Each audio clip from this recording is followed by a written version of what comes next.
अस्सलाम वालेकुम स्टूडेंट। आज हमने करनी है एक्सरसाइज 2.5। इसमें क्या कहा है, इसमें हमने कितने क्वेश्चन करने के लिए कहे थे 1 to 62। 1 to 6 क्वेश्चन में क्या कह रहा है, use the chain rule to find dy by dx and express the answer in terms of x। ठीक है, इन टर्म्स ऑफ x। इसमें चेन रूल यूज करने के लिए कहा है। अभी तक हमने प्रोडक्ट रूल पढ़ा, पावर रूल पढ़ा और क्वेश्चन रूल पढ़ा। चेन रूल पढ़ लेते हैं। चेन रूल में क्या था, जब एक और वेरिएबल इन्वॉल्व हो जाए तो हमने हमने कैसे उसका उसका डेरिवेटिव कैसे लेना है। तो क्वेश्चन नंबर 1 करके देखते हैं कि अब यहाँ पे आप देख रहे हैं u डेरिवेटिव इन्वॉल्व हो गया है।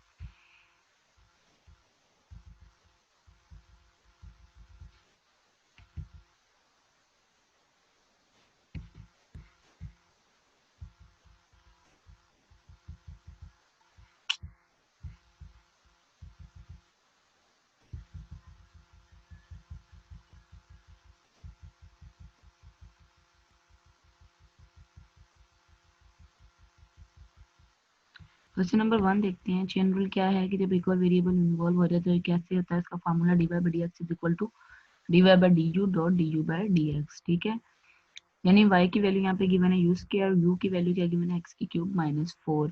मुझे dy by dx के लिए क्या क्या फाइंड आउट करना पड़ेगा, dy by du dot du, यानी du और d over x। dy by du, अब ये इसमें कौन सा वेरिएबल इन्वॉल्व हो रहा है, u। तो इसका किस रिस्पेक्ट से डेरिवेटिव लूंगी, u के रिस्पेक्ट से। और इसमें लग जाएगी पावर रूल। पावर पहले पावर में से एक माइनस, यानी u स्क्वायर का डेरिवेटिव आ गया 2u। ठीक है, यानी ये निकला है हमारे पास dy by du। अब इसमें कौन सा वेरिएबल इन्वॉल्व हो रहा है, इसमें x वेरिएबल इन्वॉल्व हो रहा है। ठीक है, इसका हमें with respect to x derivative लेना है। du by dx is equal to, इसमें पावर रूल लग गया है, पावर पहले पावर में से एक माइनस 3x स्क्वायर हो गया। ठीक है, dy by dx is equal to, अब हमने चेन रूल का फॉर्मूला लगाया, उनकी वैल्यूज पुट कर दी। ठीक है, वैल्यू क्या निकली थी, dy by du की वैल्यू निकली थी 2u डॉट 3x स्क्वायर। अब हमने क्या करना है, लेकिन हमें तो जिस वेरिएबल में बात की गई हो उसी वेरिएबल में आंसर भी चाहिए होता है। अब u वेरिएबल में हमें आंसर नहीं चाहिए, हमें x में आंसर चाहिए, क्योंकि हम फाइंड आउट करें dy by dx। तो हमने क्या किया, u की वैल्यू जो भी थी x की क्यूब माइनस 4 वाली, वो हमने पुटिंग करवा दी u की जगह। ठीक है, 2x की क्यूब माइनस 4 अंदर मल्टीप्लाई करवा दिया 2 को डॉट 3x स्क्वायर। ठीक है, 2x की क्यूब माइनस 8 को 3x स्क्वायर से मल्टीप्लाई करवा दिया, यहाँ पर हो गया 6x की 5 माइनस 2 24x स्क्वायर। ठीक है, यहाँ ये चेन रूल के सिर्फ 6 क्वेश्चन है जो कि आपने देख लेने हैं, सेम इसी रूल से होने वाले हैं। ठीक है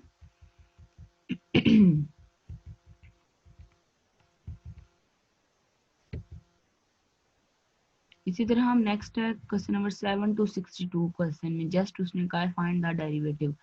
अब आप डेरिवेटिव तो हर तरह से फाइंड आउट करना आता है आपको इजीली।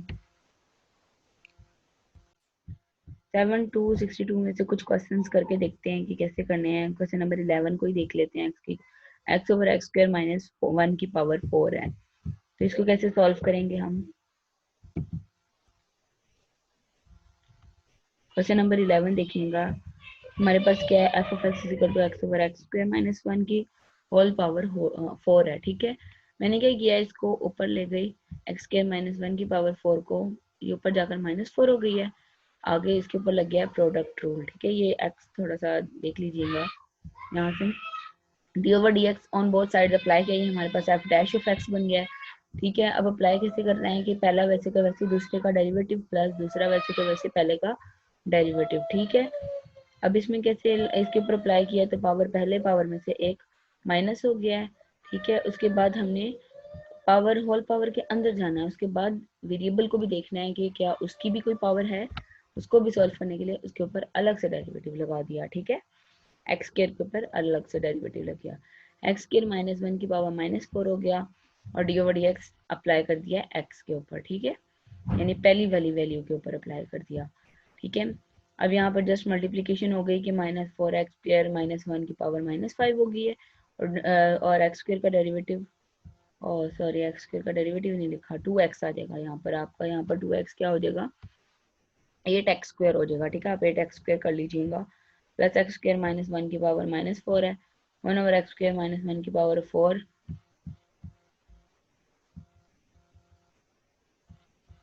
फिर आपने यहाँ पर एक्स स्क्वायर माइनस 1 की पावर 5, यहाँ पर अगर हम इसको बटे में ले जाएं और फिर इसका इससे हम वो ले लें एलसीएम ले लें, तो देन यहाँ पर क्या आ जाता है, वो यहाँ पे -8 एक्स स्क्वायर आ जाएगा। ठीक है, याद रखना आप 2x भी इसका डेरिवेटिव लिखना है, मिस्टेकनली लिखा नहीं गया यहाँ पर।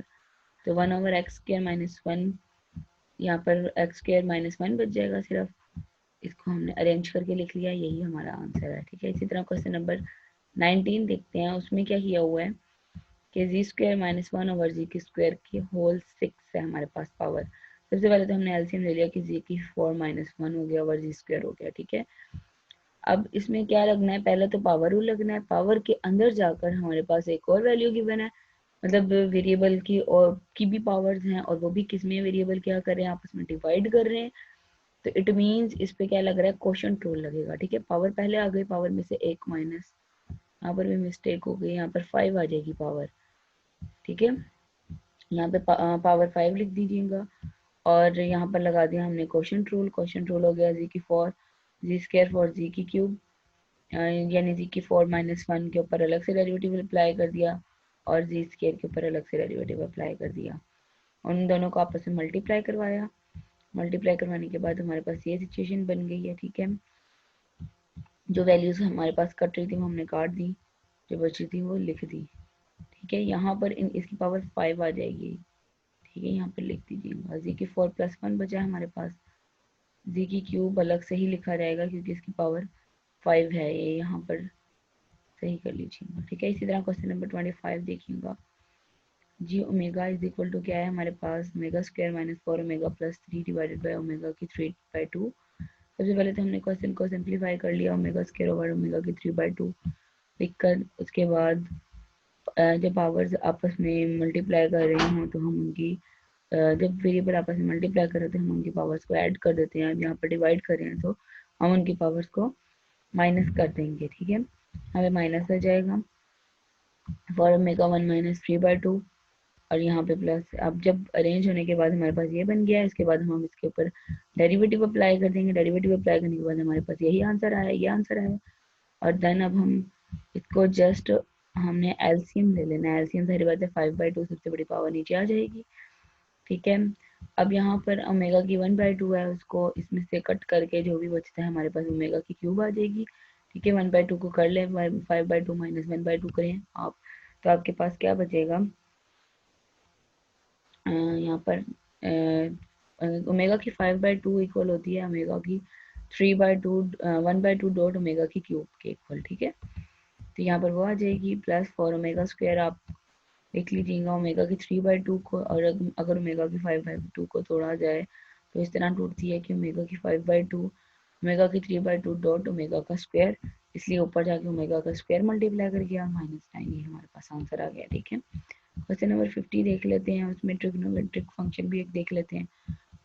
सबसे पहले तो क्वेश्चन को हमने क्या कर लिया, सिंप्लीफाई कर लिया। सिंप्लीफाई किया है, सेकंड की 2x है हमारे पास, 1/cos 2x plus 1 plus tan 2x को भी तोड़ दिया, sin 2x over cos 2x। cos 2x यहाँ पर एलसीएम लिया है, cos 2x कैंसिल आउट हो गया, बाकी हमारे पास बचा cos 2x plus 1/cos 2x plus sin 2x। ठीक है, अब इसका डेरिवेटिव लिया, ये फिर डिवाइड कर रहा है, डिवाइड करने वाला है यानी कि क्वोशिएंट रूल लगेगा, नीचे इसका होल स्क्वायर आ जाएगा, और ऊपर माइनस का साइन इसलिए आया क्योंकि 1 का डेरिवेटिव तो हो जाना है 0, तो बाकी बचनी नीचे वाली वैल्यू। तो नीचे वाली वैल्यू का हमने माइनस लगाकर, साइन का वो फॉर्मूले का माइनस लगाकर डेरिवेटिव लिया, तो cos 2x का डेरिवेटिव आया -2 sin 2x plus 2 cos 2x। ठीक है, 2 sin 2x minus 2 cos 2x over cos 2x plus sin 2x का होल स्क्वायर। ठीक है, इसी तरह के बाकी के क्वेश्चन देख लीजिएगा।